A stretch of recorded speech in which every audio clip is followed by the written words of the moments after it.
Have you ever done a wardrobe clean out and then thought, geez, I have so many clothes I need to get rid of. You know what? I'm literally just going to throw them away. Well, before you do that, I need you to watch this video because it might be a bit of a game changer for you and your wallet. Just by using a needle and thread, you can take old items and with a bit of a tweakment, you can make them look brand new.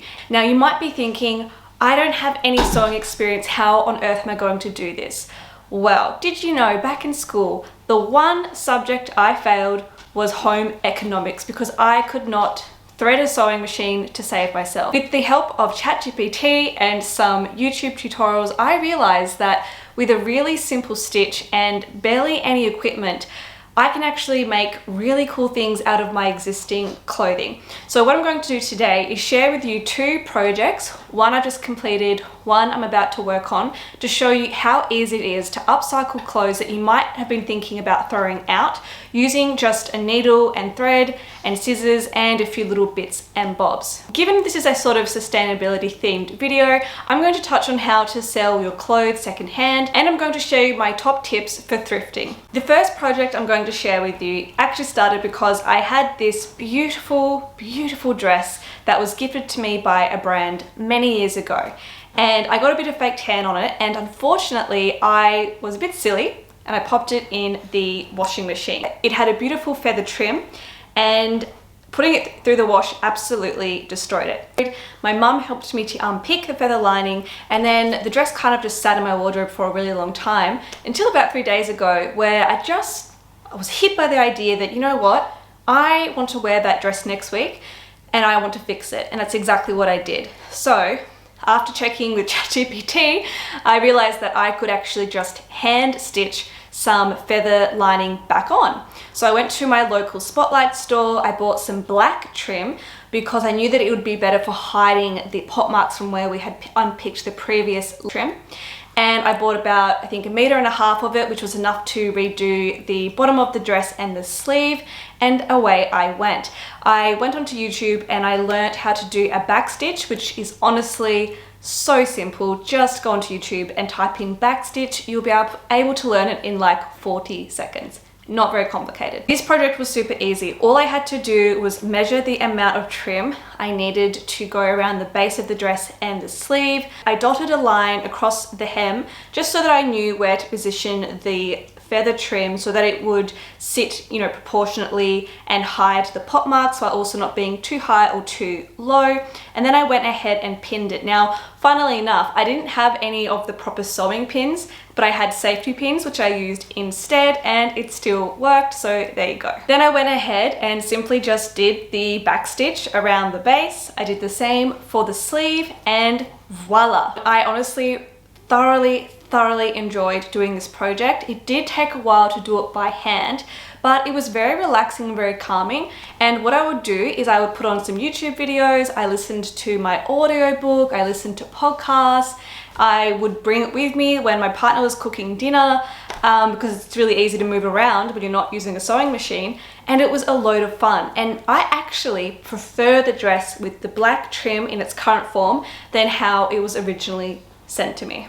So if you've got some items that have been lying around in your wardrobe and you've sort of lost your love for them, before you throw them out, I highly recommend going onto Pinterest, typing in whatever the item is, whether it's like a blue dress, a black top, whatever it might be, and putting in like DIY sewing ideas, because sometimes you can add little features to your existing clothing that can just make it look so much more fun. And honestly, sorry if you can hear grumbling and grouching in the background. My puppy is just destroying her toy right now, and I've just given up trying to stop her. Another way you could do something by hand is by taking an existing top and by even threading some ribbon through one of the sleeves and creating some bows, or even ironing on some really cute appliques. I think they're called motifs. I think they're called appliques. I cannot remember the name of them. What the hell are they called?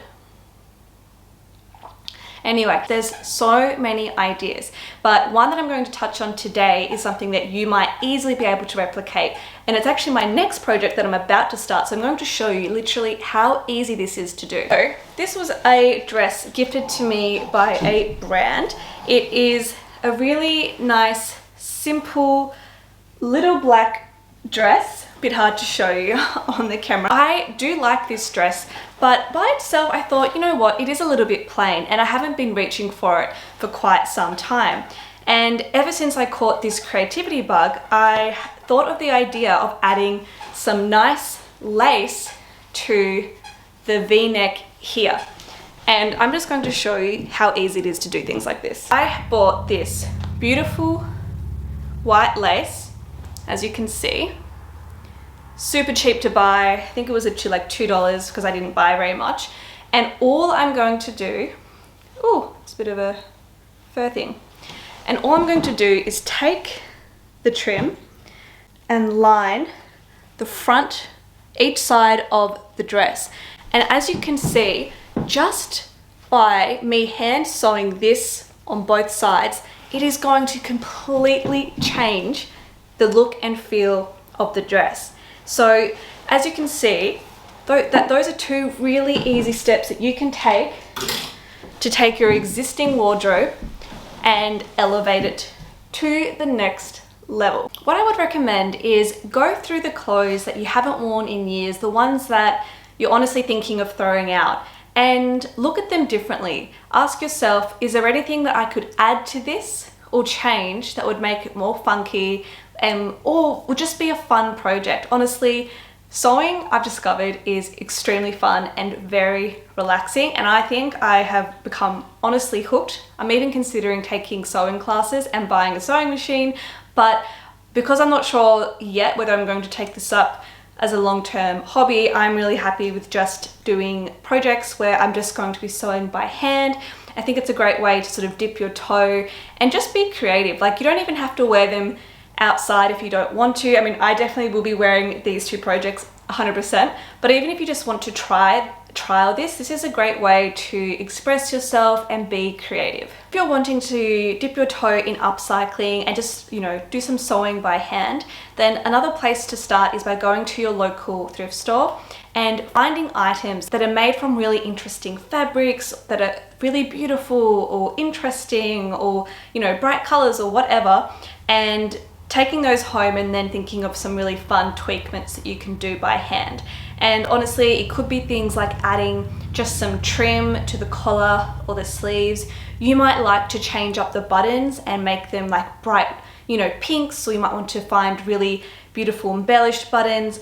Or you can just take something simple like a pair of jeans and you can just iron on those beautiful like embroidered like images. You can get all sorts of things, like it could be like a cute puppy, or it could be like a bumblebee, it could be your initials, it could be absolutely anything. And you can also do things like embroidery. So you can embroider, you know, like the collar of your plain white shirt.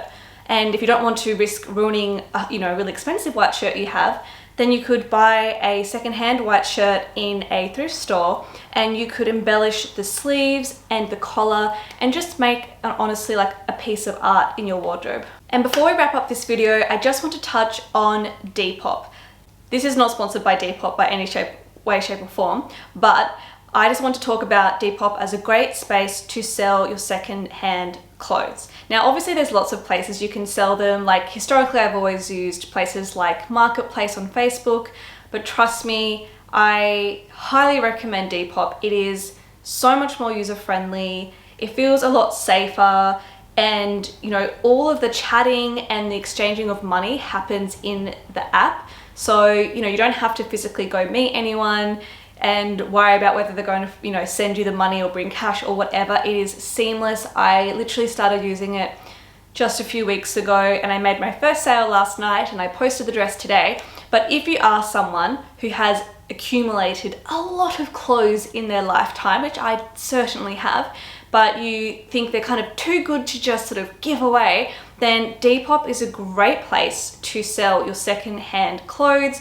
You get to price them, you know, however you see fit, but you can also see and search items that are quite similar, so you can gauge, you know, what people are willing to pay for items like dresses, tops, coats, bags, and shoes.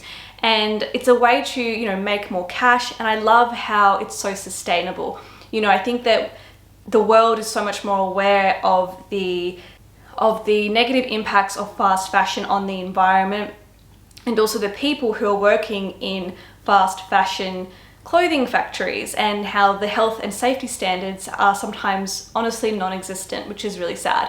So I am trying to find ways where I can be a more sustainable consumer, and I understand that sometimes, you know, cost and time are barriers to this, but I think, you know, thrifting, upcycling, and selling our clothes on sites like Depop are a really great and practical way to start. And actually, before I wrap up this video, I'm going to share a website I found literally yesterday while I was thinking about this video. And I can't remember the name, but I'll share it below. You can go here, you can go on this website and you can pop in any brand and it gives you a rating on how sustainable and ethical it is. And to be honest, I was completely floored by the lack of sustainability of a number of brands that to me gave off a very sustainable, ethical kind of vibe with their social media marketing. So if you're curious about finding out just how sustainable and ethical some of your favorite brands are, I highly recommend you go and check out this website. Thank you so much for watching today's video. I know it was a little bit different to my usual content, but I hope that maybe I inspired you to look at the clothes in the back of your wardrobe a little bit differently. If you are enjoying my videos, please don't forget to hit the like and subscribe button, as it really helps me out and it helps me know which content resonates with you best. Feel free to follow me along on Instagram at KimmyJaneOfficial, and I hope to see you next time.